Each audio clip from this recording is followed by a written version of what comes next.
YouTube, Warbles on a lot here, with a little bit about air safety.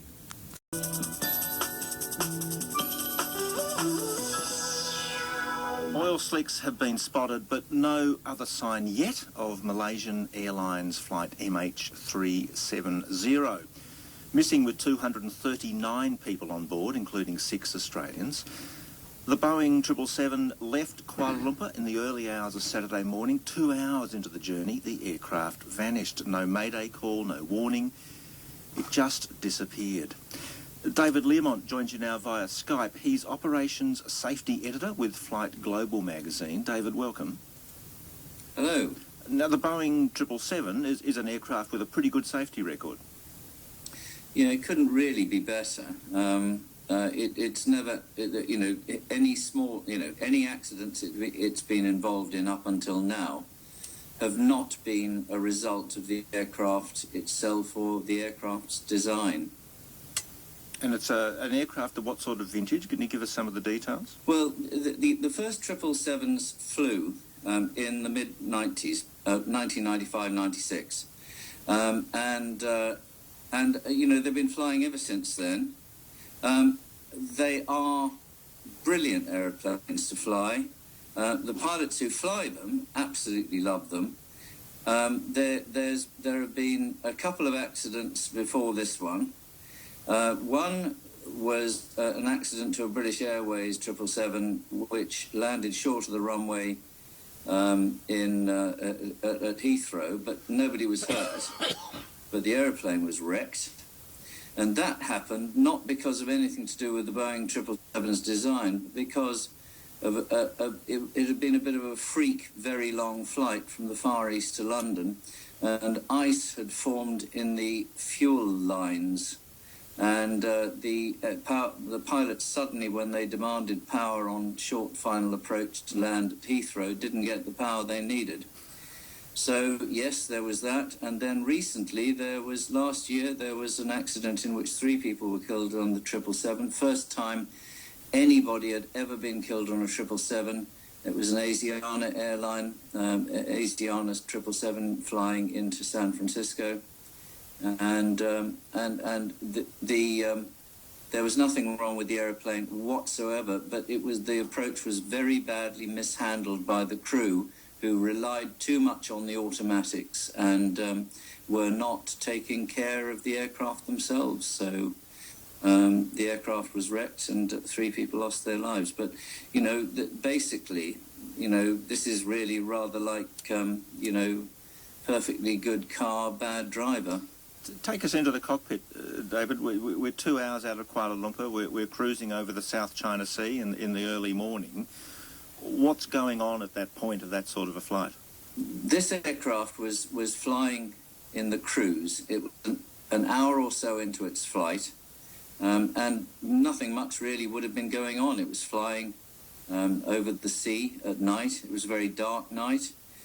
The crew wouldn't really have been able to see anything out of the flight deck. There is an interesting and possibly relevant comparison to be made with another very modern airline, an Airbus A320, which went missing over the South Atlantic. It was again, a couple of hours or an hour after midnight, at a time when the crew's mental and physical performance is going to be at its natural lowest point. And that airplane also went missing with no emergency call, no radio calls of any kind, no warning. It just wasn't there any longer, just like this one. Now, that doesn't necessarily mean that the causality is going to be the same, because we know the cause of the aircraft, of the Air France accident, but of course we're nowhere near knowing the cause of the loss of this Malaysian airline. No, as you imagine though, I suppose, given as you say, there's no warning, there's no mayday, the aircraft just vanishes, does that suggest something quick and cataclysmic, or you make the comparison to the Air France Airbus? Yeah. What happened in the Air France case was that there was a momentary, and that is 50 seconds long, interruption to the sensors, the external sensors that pick up the airflow and give the pilots the reading of the aircraft's speed.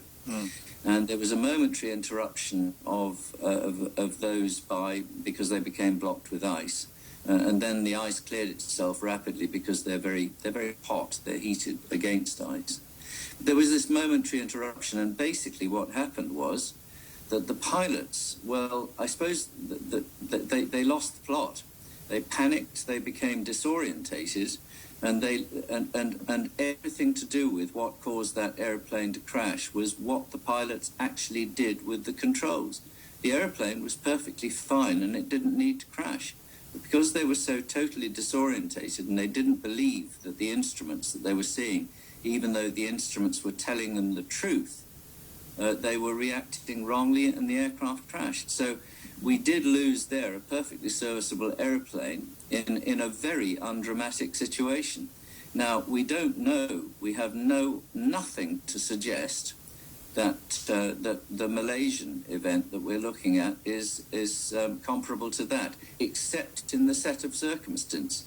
And the similarities are both of them the latest generation of aircraft, both of them in the crews. That is, the crews would not have been stressed themselves, and the engines were not stressed as they might be in the climb.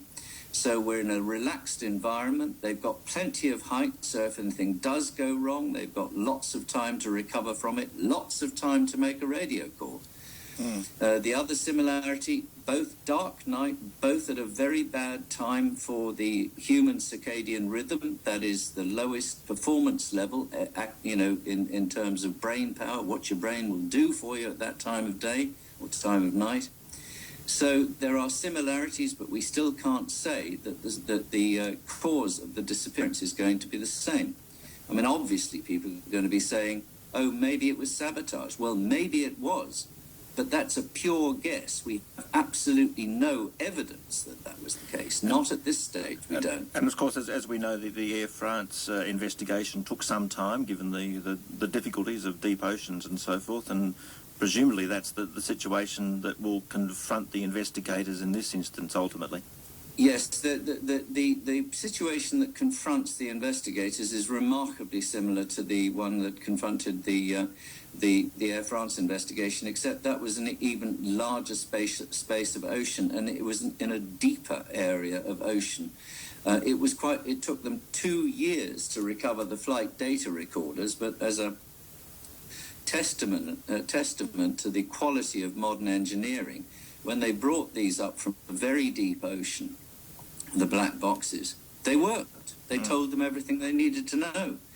But it took them 2 years to find those. Now, it took them a few days even to locate some floating wreckage. And when they did locate it in the South Atlantic, there wasn't really very much of it.